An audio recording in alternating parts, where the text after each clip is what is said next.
Hi everyone, welcome back to my YouTube channel. This is Natasha Kwagala and this is Christian Voices.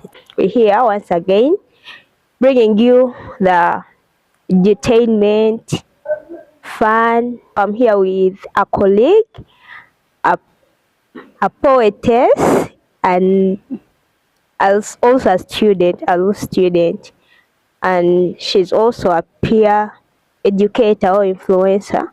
Thank you for having me, Ebo. And I don't know Welcome. about poetess. I always call myself a poet, so Yeah. I refuse to shift to the English. Okay. So basically, thank you. My name is Kopsinge Letitia. I'm a law student. I'm a poet. I'm also a peer educator at Richahan, Uganda, something I'm really, really much proud of. And yes, I'm looking forward to a great time with Ebo. She's a very good friend of mine. We've known each other for some time, I guess, isn't it? Yeah. Sure. Yeah. So Today we will be talking about SRHR, that is sexual reproductive health and rights, and basically will be in line with Christianity, what young Christians face, what young Christians are not told, and maybe they later mess up or something, and also life at the university as a young Christian. And that's how we are going to dig deep into it, and I hope it will be educative. It will help someone out there. So what do you understand by sexual rights, sexual reproductive health and rights? and oh, the thing I forgot, I'm also a Christian. So yeah, that's very important. Yeah. And sexual reproductive health. I mean, this is something that we live with. I mean, it's part of us. Yeah. Mm. These are our rights. It's not a privilege. It is not something that is discriminative. It should not be discriminative. It's our inherent rights to access reproductive health and information, and especially for young people. So this is a right to receive and get access to the right information so that we can make informed choices. And many young people struggle with different things concerning their sexual reproductive health, and some of the girls or boys in communities, they are denied access to these rights, and some of them are persecuted for accessing some of these rights. And some of them are misunderstood when they seek these rights, when they seek this information, when they seek these services. Yeah. And just to ask, like, why, as a young Christian, have you ever felt like um, being being a young Christian, you have to be perfect. You have to have a perfect path. Yeah. And I think this is something that cuts across, like the whole thing of Christian, yeah? They expect you to be perfect for some weird reason. They expect you to live up to to literally everyone's expectations. And at some point, away from just being a Christian, you're also a human being. Yeah, And yeah. you're also a young person who's going through all phases of young people. So you're not different, you're not getting different struggles, it is the same, regardless of whether you're a Christian or you're not a Christian. Okay. An experience you've encountered as a young Christian that. An experience. Okay. I mean, there are a couple of stories, but one in particular, I remember growing up, I come from a Catholic home. So growing up, I just chose to become a born again from different environments that I was raised from. So I remember when I told my friends, I remember attending one sermon, and then I came back, I told my friends, you know what, I'm going to become born again. And so the next day, there was something like a kadanke at school, yeah? And I love music.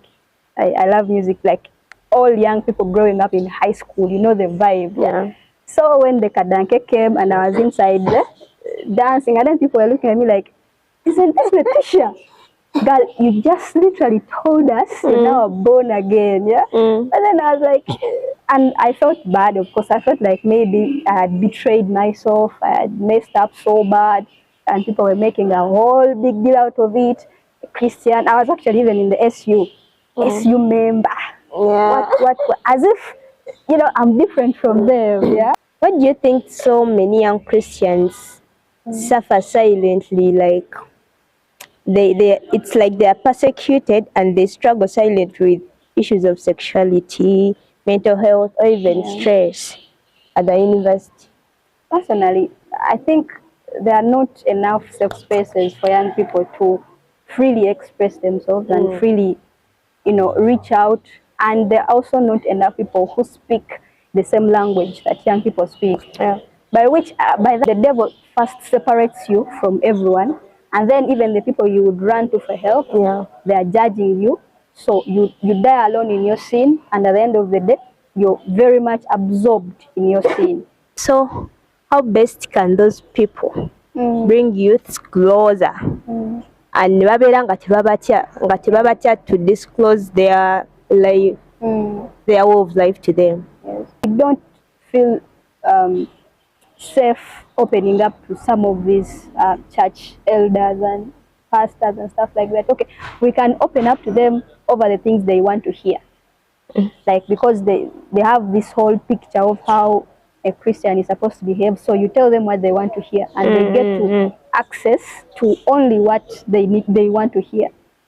I don't know how some of the church settings are, but if they create, let me say, spaces, youth-led spaces where young people talk to fellow young people, or maybe they train some of the young people to give information in a way that best fits young people, because some of us, I mean, the dynamics are changing. What used to work for people back then, right now, it doesn't work for us. And it requires someone who speaks our language, who understands. Yeah.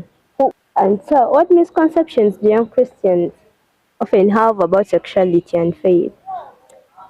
I mean, for some reason, I don't know why, the fact that you're a Christian and you're a young Christian, they separate the two. You being a Christian and you being a young person. It's like they differentiate the two personalities. You're the same person.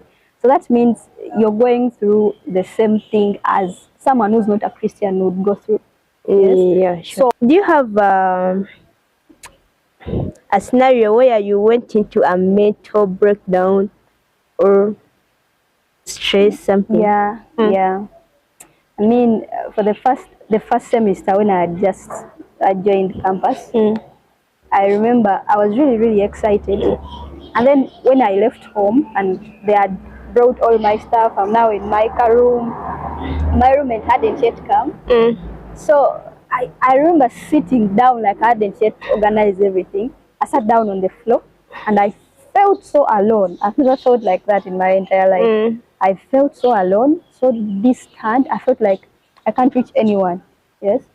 And I have some of my friends who are really, really prayerful and stuff like that. Like, we have these praying groups. So you can't even share something like that because the only response they will tell you is, pray, Sarah. Pray. I think you're not praying enough. Yeah. You're feeling like, I think the Holy Spirit is your friend. You actually, tomorrow you start a fast. But at that point, I need just someone to talk to me and tell me, hey, everything is going to be okay. So what I think is, there should be a distinction between reality, and because there are some things that come and maybe you need counseling, and then they tell you to go and fast. You understand? I'm not saying that I'm a believer, I'm a huge believer in prayers working, because I've seen God work for me. But sometimes there are situations that need professional help, and you need some other service apart from only telling you to go and pray and stuff like that. At some point, have you ever felt judged? Yes. I think all the time. All the time. All the time. Scenario? Oh my God, there's so many. I can't think. I feel pressure. So, there was a time I had for purposes of I won't say like I had an addiction, like I was addicted to something, and it's something I didn't want to discuss with anyone because I felt like addictions. You're doing something wrong, but it sort of pushes you to in sort of loneliness so that it consumes you the more. So I tried to talk to, I was in SU, so some of the SU leaders, I tried to talk to them, but before even bringing up the exact thing, because I first sort of gave him an example of, let's say this and this and this and this is happening. The guy just told me that is the devil, the devil. Yeah. And so that whole statement freaked me out. There is no way I could tell him that, hey, it's me, I'm going through this, Yeah. The guy has already told you, devil, stuff like that. So the youths face a lot of challenges. They face anxiety, loneliness, academic pressure, and all that. Yeah. But sometimes we need real life experience, like real life advice, other than pray. Pray harder, have faith, trust God. Yes, you can pray, you can have faith, you can trust God, but sometimes we need real life advice. Yes. I was going to use a very wrong phrase that life is not all about prayer. Life is all about prayer, but then sometimes abantu abakkiriza tugenda nekyo kisusaamu oluusi omwana azze akugambye alina ekizibu maybe the person is addicted to something or depressed, yetaaga therapy maybe.